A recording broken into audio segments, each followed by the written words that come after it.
to the Eden Podcast, where we think again about the Bible on women and men, and we start with the correct understanding of what happened in the Garden of Eden back in the beginning. Today we'll be hearing from Bruce C.E. Fleming, founder of the True 316 Project. He's a former academic dean and professor of practical theology. The foundation of the True 316 Project is based on the research of Dr. Joy Fleming, who wrote the book on Genesis 2 and 3 titled Man and Woman in Biblical Unity, Theology from Genesis 2 and 3. Now enjoy today's episode of the Eden Podcast. The focus of this episode is the true meaning of each Hebrew word in Genesis 3:16. Let's get started. What comes to your mind when I say the words natural childbirth? In the months before we left our studies in France beside the Rhine River to head for the rainforests of the Congo, we learned that we were pregnant with our first child. Friends counseled us that it might be difficult to have to deliver our first little one on an isolated missionary station somewhere in the Ubangi, so we set out to prepare ourselves as best we could. A few blocks from our student apartment, we bought several books in French about natural childbirth. Nothing was available in English in Strasbourg, but we were in France after all, and this was in the days before the internet. Joy and I worked hard to understand the specialized vocabulary. The emphasis seemed to be concentrated on breathing exercises. That was no surprise. This was the country of Dr. Lamaze. Joy was 6 months pregnant when we finally arrived in hot, steamy Africa. Right away, we noticed the happiness in everyone's faces when they saw we were pregnant. Well, that Joy was pregnant. In Europe and America, having babies brings about a positive response from family and friends, but less so from strangers. This was surely not true where we lived in Africa. Having babies was considered to be wonderful. We looked forward to the birth of our child as well. We didn't know if we were having a boy or a girl. We had tried to find out at the public hospital in France, but results were inconclusive. Finally, Joy gave birth to our first child in a mission hospital station in the rainforests of northwestern Congo. Around sunset on a Sunday evening, after 36 hours of exhausting contractions, Joy was invited to ride in the cab of the doctor's pickup truck as he drove them over to the hospital. A flock of red-tailed gray African parrots flew by overhead. Palm trees stood sentinel duty, and a 10-foot-high termite hive was tinted pink by the setting sun. There was no ultra-modern delivery room available. The setting was more like a field hospital during World War II. On the short trip, the doctor stopped at the small powerhouse to start the diesel-powered generator. At least we would have lights on and a rotating overhead fan during the delivery in that stifling room. The medical staff was superb. The lead doctor was ably assisted by 2 other doctors. Both of them were Harvard Medical School graduates, plus there were several fine nurses in attendance. A nurse and I were on either side of Joy as we timed her breathing.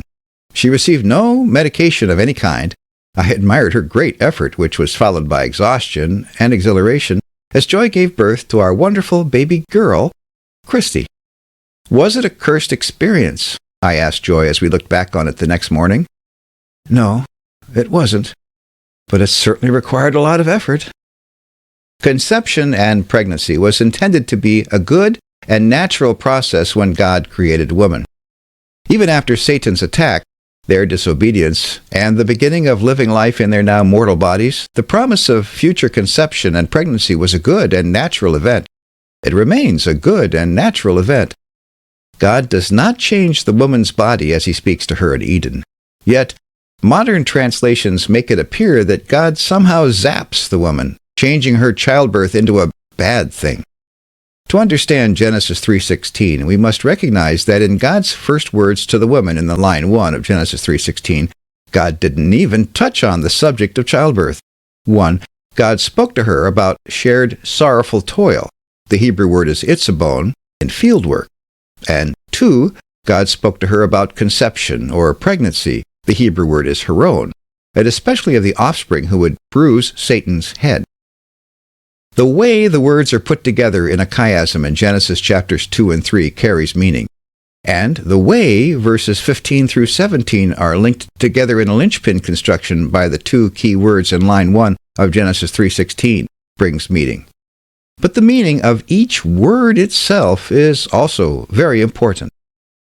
In the two words of the linchpin construction that link God's words to her with God's words to the man and to the serpent, the woman learns two things. Neither of them is a curse on her. One thing is about bad news, one thing is about good news. The bad news, she learns, is that when God curses the ground because of the man, it will affect her too. They both will experience itzabon, or sorrowful toil, as they do field work to raise food from the cursed ground outside of Eden. God knows they will be going there and what life there will be like, so God describes to her what her experience will be like with the cursed ground. She will have itzabon. She will have sorrowful toil. That is bad news. But God immediately moves on to tell her of good news. How can the words of 3:16 be taken as good news right after God's stern judgment on the serpent tempter? 3 of the 4 words in line 1 ring of good news. The first 2 Hebrew words in line 1 of 3:16, harba, arbe, are the repetition of a single Hebrew verb to multiply, or multiplying, I will multiply. This same verb, in this same verbal construction which is repeated for emphasis, will be used in association with God's blessing on the seed, or offspring, the Hebrew word is zerah, of Abraham later in Genesis. When God blesses Abraham for being willing to sacrifice his son Isaac, God first repeats the word to bless for emphasis. Then God repeats the word to multiply for emphasis. As in Genesis 3:16, God also uses this verb and verbal construction of multiplying, I will multiply your descendants, harba, arba, zerah, when he speaks to Hagar in Genesis 16. God says to Abraham in Genesis 22:17, blessing, I will bless you, and multiplying, I will multiply your descendants, this is the Hebrew word zerah, as the stars of the heaven, and as the sand which is on the seashore. Let's suppose there had been someone who was familiar with God's blessing on Abraham, who had somehow never come across the chapters on the Garden of Eden. When they came to God's repetition of the verb to multiply in Genesis 3:16, they would have expected the word seed, or offspring, zerah, to come next. In Genesis 3:16, we might expect God to say to the woman that he will greatly multiply her descendants, zerah, harba, arba, zerah, as God says to Abraham and to Hagar. We find this, but in the form of a linchpin. The word zerah is used just a few words earlier, in verse 15, as the words point back to the first mention of the gospel. In 3:16, a similar Hebrew word that fits the sound pattern better than 3:16, heron, is used. In words 1, 2, and 4 of line 1, God says, multiplying, I will multiply your heron. Heron means your conception, your pregnancy. Harba, arba, your heron. It's wonderful to hear from God that she will assuredly have offspring. God had blessed her and the man on day 6 of creation. Be fruitful and multiply, God had said. And it's wonderful to hear from God that assuredly she will have offspring so that she can fulfill the promise that her offspring will defeat her attacker, Satan. It's almost startling to recognize what God clearly says to the woman, because we've become so used to thinking of her deserving special punishment as if she was the temptress, which she was not. It's hard for us to focus on what God actually says. God gently warns her in advance of the coming curse on the ground, and then God completes the announcement of the protevangelium of the good news and glorious gospel that she will yet bear offspring who will defeat Satan. When God introduces her to the sorrowful toil, or itzabon, she will experience outside of Eden, God is not telling her about something reserved for her and not the man. The man will experience this exact same sorrowful toil, or itzabon, because it's something God will do to the ground because of him. They both will have sorrowful toil because of the curse on the ground God will make because of the man. Noah's father used the same word in Genesis 5:29. There, itzabon is described as something both he and his wife are experiencing. All these years after the Garden of Eden, people are thinking of this specific sorrowful toil that it's bothering them because of the curse on the soil. It's the sorrowful toil of our hands in working the cursed ground, the father of Noah says. With these first 4 Hebrew words in mind, can we concentrate on what God says next in 3:16? Try to keep in mind the 2 actions God promised to take in line 1, and then get ready for the next 3 lines God says to her in Hebrew. The 2 things God tells her about in line 1 are, 1, sorrowful toil and fieldwork, and 2, conception. All right. In lines 2, 3, and 4, God tells the woman about how things have turned out as the result of Satan's attack on them and their disobedience. In these 3 lines, God instructs the woman. God looks at the various areas of her life and tells her things she needs to know. God's words to the woman in verse 16, lines 2 through 4, are words of description and of teaching. In them, God tells the woman what her physical experience will now be like. God also knows that she's married to a dead man. Her husband was a willful participant in the great disobedience, and clear signs are showing how badly his relationships with God and his wife have been corrupted. Very soon they will find themselves outside of Eden with the way back barred by armed angel warriors. With supreme urgency and maximum use of every word, God instructs the woman in lines 2, 3, and 4. 2 things have changed which will have a physical impact on the woman: her mortality and the curse on the ground. 1, there's now death, and she has a mortal body. This consequence of sin was foretold in Genesis 2:17. 2, there will be the curse on the ground. She will experience sorrowful toil, which will be the result of a separate act of God in Genesis 3:17. Having disobeyed God's prohibition, her body is now subject to difficulty and death. But God does not curse her body, as God just did the serpent. The changes she will experience come from these 2 other causes, rather than a curse or a zap from God. The changes will come about, 1, because she's now mortal, and 2, because the ground will be cursed. In line 2 of Genesis 3:16, the first thing God explains is the actual process of childbirth. It's important to notice, line 1 of 3:16 does not refer to pain in childbirth. It doesn't refer to childbirth at all. But line 2 does speak about the event of childbirth. Translations have gotten so caught up in their inventions that they make God seem to stutter, saying once in line 2 and somehow back in line 1 something about childbirth. But that's not what God says. God acts in line 1 in 2 ways that we noted. In lines 2 through 4, God describes and teaches the woman what the entrance of sin and death will mean. The first Hebrew word in line 2 is ba'etzev.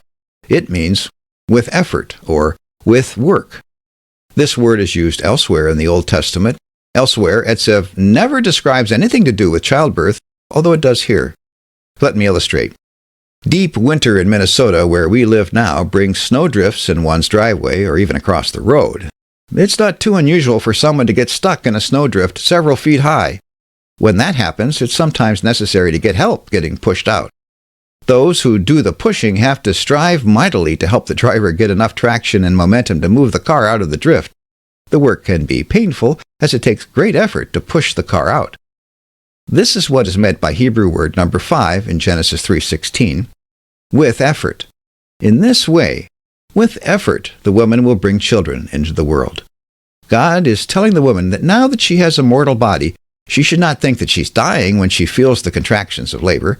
When she pushes out her precious offspring, it will require the use of muscles that involve effort. Only after conception and 9 months of pregnancy, Hebrew word number 4 of line 1, comes childbirth. In the environment outside of Eden, where God knows she and the man will soon find themselves, childbirth will be different for the woman.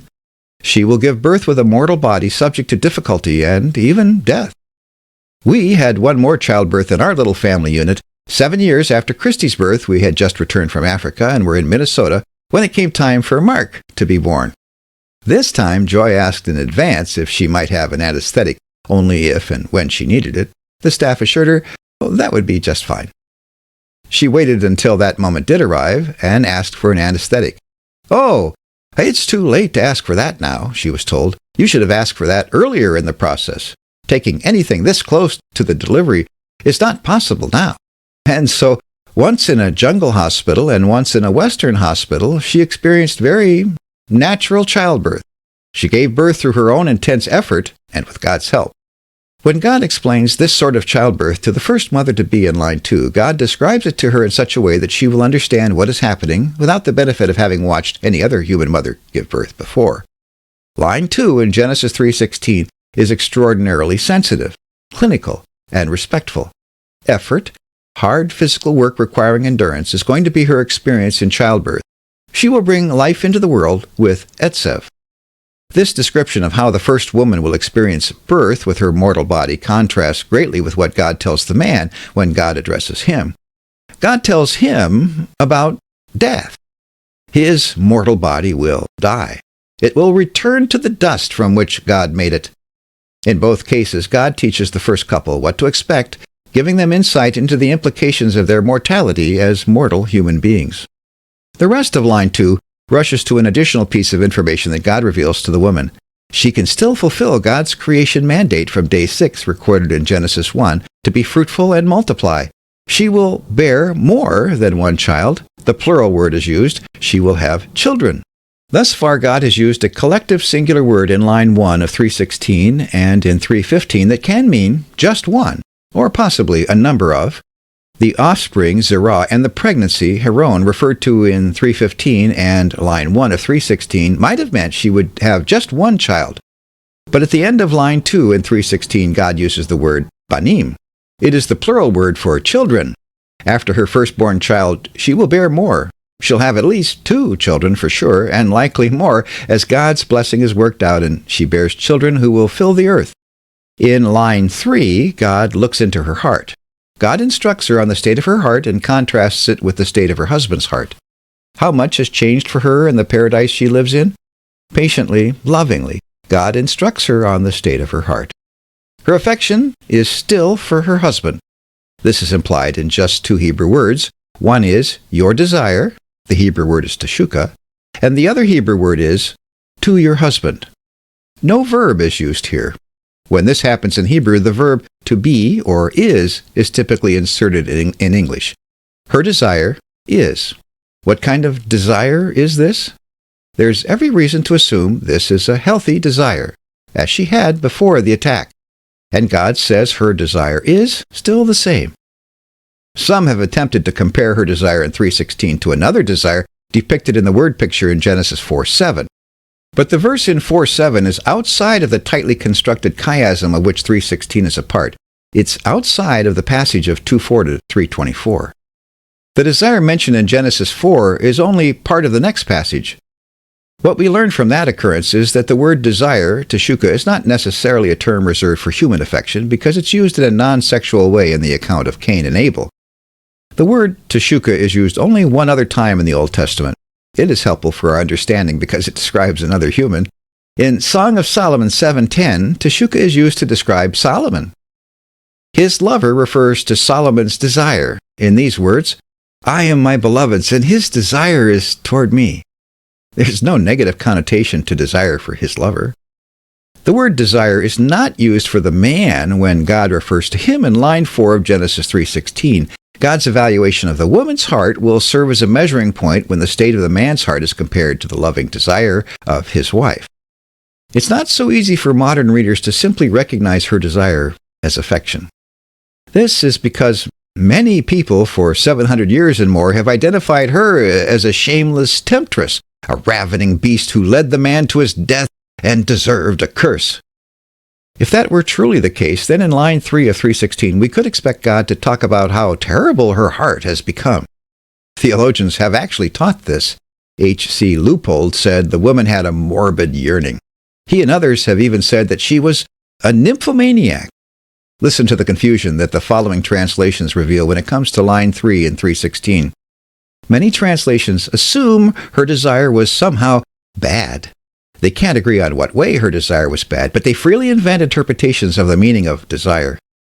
English Standard Version, your desire shall be contrary to your husband.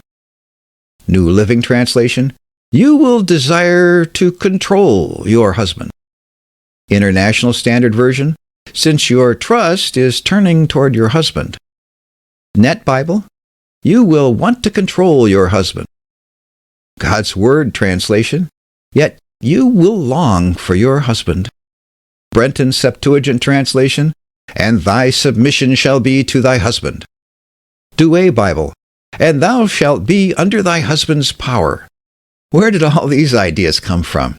Remember, the 2 Hebrew words in line 3 say simply, your desire is to your husband, and the meaning is simple and straightforward. She's not turned against her husband. She still desires him. What about line 4 of 3:16? In line 4, God describes the state of the man's heart. The Hebrew words in lines 3 and 4 practically vibrate with tension as the man's heart is contrasted with the woman's heart. The man's heart is very different. God tells the woman, "He will rule," the verb is mashal, "over you." Unlike line 3, where God described the woman using a noun and a preposition to or toward, here we encounter adversarial words. In line 4, a preposition and a verb, not a noun, are used to describe the man. The verb is mashal, or rule, and the preposition is over. In line 3, the preposition used for the woman is to or toward, suggesting a relationship of equal partners. In line 4, an aggressive adversarial verb is used along with the preposition over. The words rule and over stand in marked contrast to the affection of the noun and preposition attributed to the woman in the preceding line. This verb for rule in line 4 is not the same Hebrew verb that was used in Genesis 1, even though it looks the same for English readers because translations use the same English word for the two different Hebrew verbs. When God commanded the woman and man to rule over the rest of creation in Genesis 1:28, the verb radah was used. This was a legitimate ruling, sometimes called the creation mandate. The humans were to be in charge of all creation. When the man's prospective action in 3:16 is described, however, the Hebrew verb mashal is used. This is the same verb that is used to describe the ugly ruling over perpetrated by the Philistines in Judges 14:4. Line 4 describes a relationship that is not the equal partnership God instituted in Genesis 2. This is one person lording it over the other. God describes this as what will go on. He does not say it is His will for it to happen. These words are descriptive, not prescriptive. God does not give a command to the man to go and rule over the woman in line 4 of 3:16. God is not even speaking to the man in 3:16. In lines 2 through 4, God has been telling the woman about life after the attack. With effort, she will bring forth children. Her desire is to her husband. On that she's not changed. But the man has changed. But he will rule over you. The man has aligned himself with the murderous liar who spoke to them through the serpent. He has hidden the tempter's part in their eating the fruit of the tree. He has accused God and blamed her of being the cause of his rebellion. And now God warns her that she is married to the most sinful man in the world. That sinner rejected God's rule and started ruling over himself, going his own way. And he was going to continue to reject God's rule over him and over her. The man was going to usurp God's place in ruling over her, and he was going to rule over her himself. Have you known the Bible says these things in 3:16? It does. But most people aren't getting its message because of the mistranslations and misinterpretations of it. That's why I founded the True 316 Project and pray for people to be raised up to correct our translations of 3:16 and more. God's Word is a pure source of life to people worldwide. But we need to remove the word pollution that is harming those who come to the Bible expecting to be refreshed and instead are repulsed by the pollution they find. We need the true message of Genesis 3:16. You've been listening to the Eden Podcast, and we invite you to visit our website at true316.com. That's TRU316.com for links to our books, blog posts, and our YouTube channel with more than a dozen in-depth workshops on the 7 key Bible passages on women and men from Eden on. You can also receive a study guide on this episode for use in small groups and more. Find that in our blog posts at our website or email bruce@true316.com to request the study guide. The Eden Podcast is brought to you by the True 316 Project, true316.com. You can help move forward the True 316 Project. Please visit patreon.com. And thanks for listening to the Eden Podcast.